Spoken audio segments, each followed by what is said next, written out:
Y esto nos lleva a la pregunta, ¿de dónde viene el concepto de autoestima? Y descubrimos que el concepto propio es maleable, puesto que no nace con este concepto propio. No nace con ninguna idea sobre sí mismo, no nace con autoimagen ni autoestima. Nace, en cierto modo, como potencial propio. Es la mejor forma de plantearlo. La persona promedio llega al mundo como potencial puro. Y no tiene el concepto propio de que todo lo que es ahora, todo sentimiento que tiene, toda actitud o valor, tuvo que aprenderlo en el transcurso de su vida. También sabemos que el niño llega al mundo con una necesidad imperante de amor y contacto. Y como una gran cantidad de investigaciones lo indican, necesitamos mucho amor y contacto durante toda nuestra vida, pero en especial durante nuestros años de formación, porque de niños aprendemos quiénes somos, cuánto valemos, si somos importantes, inteligentes, amorosos, chistosos.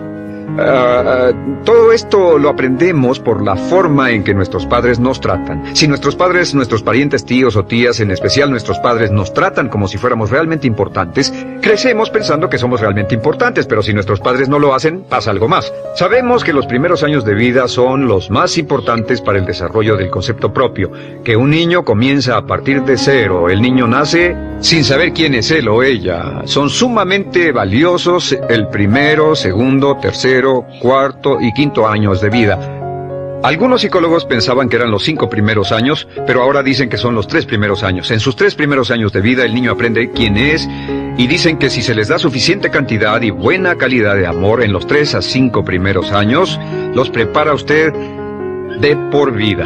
Los coloca en una base sólida de autoestima y confianza en sí mismos, valor e importancia realmente. Existe una relación directa entre la calidad y la cantidad de amor y el desarrollo de una personalidad sana.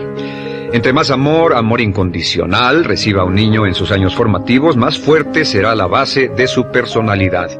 El reverso de la educación es que casi todos los problemas de psicosis, neurosis, perturbaciones de la personalidad y problemas de comportamiento surgen de los problemas que se tengan con el concepto propio. Ahora observemos a los adultos. Aquí está nuestra personalidad adulta. Si nos observamos, podemos llegar a reparar nuestras bases, por así decirlo, repitiéndonos una y otra vez: me agrada mi persona, me agrada mi persona, me agrada mi persona, y llevamos ese concreto reparador hacia la base de nuestra personalidad. Los niños necesitan el amor como las rosas necesitan la lluvia. Los niños que carecen de amor a menudo mueren por escasez de amor. Es una enfermedad llamada marisma. Ahora, ¿qué más sabemos sobre los niños? Sabemos que los niños llegan al mundo con 2 atributos notables. El primero es que no sienten temor. Los niños nacen sin temores. No temen a nada excepto a caerse y a los ruidos fuertes. Y esto se expresa en sus actitudes: yo puedo. Los niños llegan al mundo pensando que pueden hacer cualquier cosa, y quien haya criado a un niño hasta la edad de 3, 4 o 5 años sabe que debe pasar esos primeros años evitando que se maten, porque son como pilotos japoneses, porque no le tienen miedo a nada. Su segundo atributo es que llegan al mundo totalmente espontáneos. Dicen lo que quieren, hacen lo que quieren, son totalmente desinhibidos. Totalmente. Ellos no temen hacer nada de lo que desean, y esto se expresa en su actitud: no quiero. No tengo que hacerlo. Si ha tratado de controlar a un niño, lo habrá visto. Lo primero que dicen cuando comienza a darle órdenes, lo primero que aprenden es: no tengo que hacerlo. Claro, a veces cambiamos sus mentes de una u otra forma, pero estos son los 2 atributos con los que los niños llegan al mundo. Llegan al mundo sin temores y desinhibidos. ¿Qué significa esto? Significa que nuestro derecho innato natural es no ser temerosos y ser desinhibidos. Y solo cuando podemos crear la misma situación en nuestra vida adulta, cuando no tememos y somos desinhibidos, nos sentimos a gusto con nosotros mismos. Las mejores organizaciones, las mejores compañías son las que crean un ambiente donde nos sentimos sin temores y sin reservas para ser nosotros mismos y para hacer lo mejor de nosotros. Al crecer descubrimos que los niños aprenden de 2 maneras. La primera es por imitación. Imitan a uno o a ambos padres, en especial al padre dominante. Algunas veces el padre dominante cambiará cuando crezca el niño, y a veces los niños imitan al padre, a veces a la madre, pero aprenden por imitación. Muchas características y hábitos que tenemos como adultos los aprendimos de nuestros padres. ¿Alguna vez ha tenido la ocasión de gritarle o reñirle a uno de sus hijos? Verá que le dice las mismas cosas que le dijo su padre a usted cuando era niño. Así que imitamos. A veces imitamos su caminar, a veces su forma de hablar, a veces imitamos sus valores, sus creencias, etcétera, aunque esos valores y esas creencias no tengan ningún valor. ¿Por qué? Porque nuestros padres eran así cuando nosotros éramos niños. La segunda forma en que aprendemos es pasando de la incomodidad, lo que no se siente bien, hacia la comodidad. Freud llamó a esto el principio del placer. O sea que nos movemos hacia aquello que nos hace sentir cómodos, lo que nos da placer, lo que nos hace sentir bien con nosotros. Nos movemos de la incomodidad hacia la comodidad. Así es como aprendemos a no mojar el pañal, por ejemplo. Sabemos que no es agradable caminar con popó o pipí en nuestros pañales. Vemos lo que hacen nuestros padres, vemos lo que nuestros parientes hacen y decimos, estas personas no hacen lo que yo. Así aprendemos a caminar y lo demás. Así que de la incomodidad hacia la comodidad. Durante toda nuestra vida, por cierto, así es como aprendemos. Imitamos leyendo lo que otras personas hacen, estudiando libros y en el trabajo, imitamos cuando vamos a la escuela y hacemos lo que nos da resultados positivos, lo que nos da refuerzos positivos y hacemos cada vez menos las cosas que nos causan incomodidad o dolor. Ahora, muy temprano en la vida, como equivocación o como resultado de una equivocación que los padres cometen en la crianza, los niños comienzan a aprender hábitos y patrones negativos. Los patrones y hábitos negativos tienen sus raíces principalmente en la crítica destructiva. La crítica destructiva comienza muy temprano en la vida, a veces en los primeros meses. Y la crítica destructiva la usan los padres para dirigir y controlar a sus hijos. Desafortunadamente, tiene un efecto muy peligroso y dañino sobre nosotros, ya que la crítica destructiva tiende a minar la integridad de la personalidad del niño. Muchos de nosotros, incluyéndome a mí y a muchos de ustedes, nos hemos visto minados y heridos por la crítica destructiva más que todas las guerras en la historia. Ahora, como resultado de la crítica destructiva, comenzamos a desarrollar hábitos y patrones negativos. Los patrones de hábitos negativos son respuestas condicionadas hacia los estímulos. Los patrones de hábitos negativos se desarrollan en los inicios de la vida. Se desarrollan como resultado de una repetición del temor y el dolor una y otra vez. Se desarrollan como resultado de la crítica destructiva, el castigo físico, etc. En los inicios de la vida comenzamos a desarrollar dos manifestaciones que nos persiguen durante toda nuestra vida y más que ninguna otra cosa inhiben nuestro potencial. La primera es la llamada patrón de hábito negativo inhibido. El patrón de hábito negativo inhibido se aprende cuando al niño le dicen una y otra vez no. Aléjate de ahí, no toques eso, y se le castiga. Cuando el niño intenta algo nuevo, o se involucra con algo, o huele algo, o derrama algo, o rompe algo accidentalmente, el padre estalla y se enfada mucho. Como ven, el niño está impulsado por la curiosidad insaciable de explorar su mundo. Y lo que pasa es que cuando lo explora o se interesa y echa a perder algo, si el padre reacciona golpeando al niño, el niño comienza a pensar cada vez que intento algo nuevo, cada vez que intento algo diferente, cada vez que voy más allá de mis límites, cada vez que me salgo de mi zona de comodidad, cada vez que no juego sanamente, me golpean, me castigan, me lastiman, me envían a mi alcoba y me siento mal. Y muy pronto el niño desarrolla el sentimiento de no puedo, no puedo, no puedo. Cada vez que trato algo diferente, me castigan. No puedo, no puedo, no puedo. Es como la respuesta de Pavlov. Pavlov sonaba la campana y le daba de comer a un perro, y el perro salivaba, y Pavlov alimentaba al perro. Mientras sonaba la campana, el perro salivaba y siguió haciendo eso, y después Pavlov solo sonaba la campana y el perro salivaba. Lo que pasa en la vida adulta es que esto crea lo que llamamos temor al fracaso. El temor al fracaso es una respuesta condicionada a un proceso de crítica destructiva que ocurre en los primeros 5 o 6 años de la vida.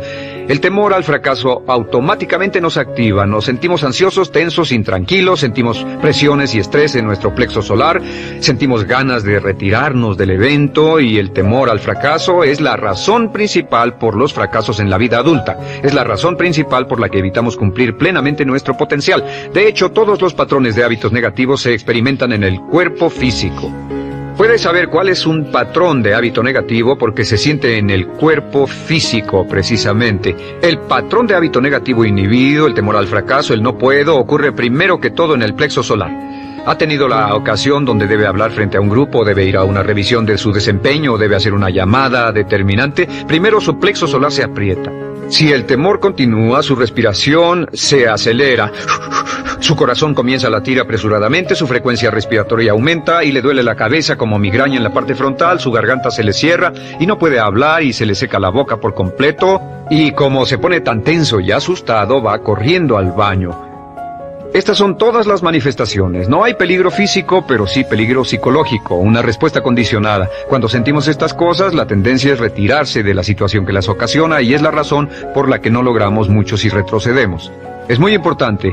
El segundo patrón de hábitos negativos es el compulsivo. El patrón de hábito negativo compulsivo se aprende cuando a los niños se les dice una y otra vez, más vale que lo hagas. Si no lo haces, tendrás problemas o me las pagarás. A los niños se les convierte en recipientes del amor condicionado.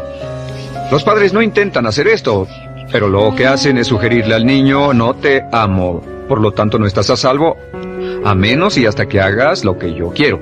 El niño crece sintiendo, tengo que hacer lo que quiera mi mamá. Debo complacerla, debo complacer a papá, debo complacer a los demás, debo complacer a mis parientes y a veces debo complacer a mis semejantes, debo complacer a mis maestros, debo complacer a todo el mundo y crecen con esto, debo. No puedo hacer lo que quiero hacer, debo hacer lo que complace a las demás personas. Este patrón de hábito negativo muy temprano en la vida se traduce en el temor al rechazo. El temor al rechazo lo experimentan los hombres como adultos como un comportamiento tipo A. Hablaremos del comportamiento tipo A posteriormente. El comportamiento tipo A es una necesidad compulsiva o excesivamente compulsiva de complacer de algún modo a alguien sin normas de comportamiento, prácticamente sin pensarlo. El temor al rechazo nos impulsa, nos hace muy sensibles a las necesidades de los demás. Hacemos cosas que otras personas quieren, no hacemos lo que nosotros queremos. Siempre estamos tratando de complacer a los demás, tenemos preocupaciones o nos importan las opiniones, sentimientos y actitudes de otros hasta el punto donde ocultamos nuestras necesidades. El temor al rechazo se siente en la columna del cuerpo.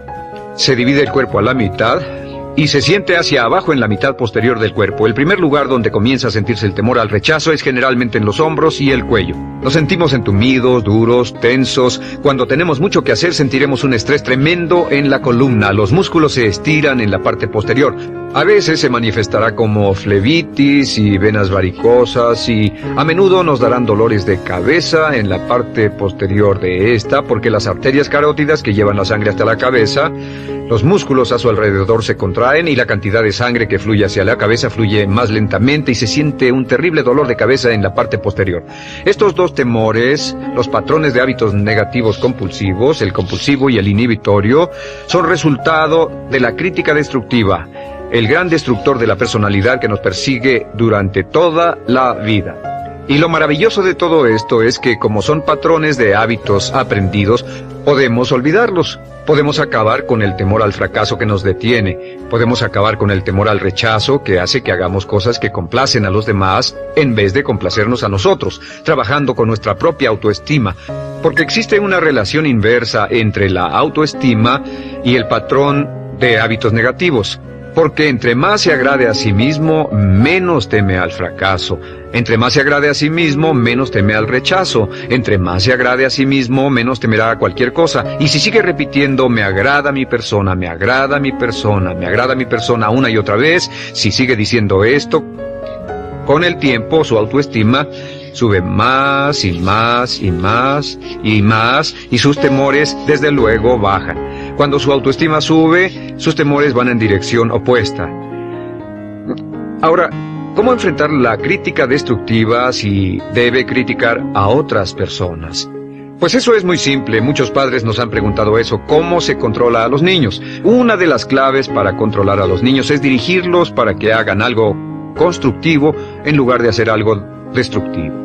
Otra cosa que debe recordarse es que lo que quiere hacer es que quiere dar una crítica informativa, crítica constructiva, lo que significa que se les dice a los niños lo que pueden hacer o a los adultos lo que pueden hacer mejor. Todo el propósito de dar retroalimentación de cualquier tipo es mejorar el desempeño. Si es padre, o si es jefe, o si es una persona en una relación, si una persona está haciendo algo malo o inadecuado, todo el propósito de darles cualquier tipo de retroalimentación es para que puedan hacerlo mejor. Sin embargo, existe una relación directa entre la autoestima y la crítica destructiva. Cada vez que se critica a una persona, su autoestima baja. Y cada vez que su autoestima baja, su habilidad para desempeñarse baja. Si critica a una persona en forma destructiva demasiado tiempo, llegará a un punto donde no intentarán nada. Se convierte en lo que llamamos hipersensible. Un adulto hipersensible es aquel que no puede aceptar críticas de nadie. Un adulto hipersensible es una persona que está muy tensa, ansiosa, si siquiera sugiere que no está haciendo lo correcto. Si trata con un adulto hipersensible, la clave es sentarlo y recordar 4 cosas. Número 1, comenzar con alabanzas. Número 2, proteja la autoestima de la persona a toda costa. Número 3, discuta el desempeño y no a la persona. Hable del comportamiento más que de la persona. Y número 4 es enfocarse hacia el futuro en vez de en el pasado. Enfóquese hacia lo que va a hacerse en forma diferente en el futuro en vez de lo que pasó en el pasado. ¿Por qué? Una razón muy simple, porque una persona no puede controlar el pasado. Al no poder controlar el pasado, cualquier crítica de lo que han hecho en el pasado les da un estrés tremendo y frustración. Así que en resumen, la clave del éxito en la vida es una actitud mental positiva. Una actitud mental positiva se basa en expectativas de éxito, de una serie de expectativas positivas. Esa serie de expectativas positivas se basa en sus creencias y en su concepto de sí mismo. El centro de su concepto propio que determina su eficacia en la vida es su autoestima, y su autoestima se mide por cuanto se valore a sí mismo. Las 2 cosas que nos frenan más que nada son el temor al fracaso y el temor al rechazo. Y uno de nuestros secretos centrales de éxito es este: conviértase en un organismo generador de autoestima perpetua. Haga continuamente cosas para usted mismo, hacia sí mismo en su vida, que hagan que se agrade a sí mismo, que se ame, que se acepte, que se respete, que hagan que se sienta fantástico con usted mismo. Si es un jefe o un padre, no olvide que la clave para el máximo desempeño en su hogar y en su trabajo es hacer que las personas se sientan maravillosamente consigo mismas.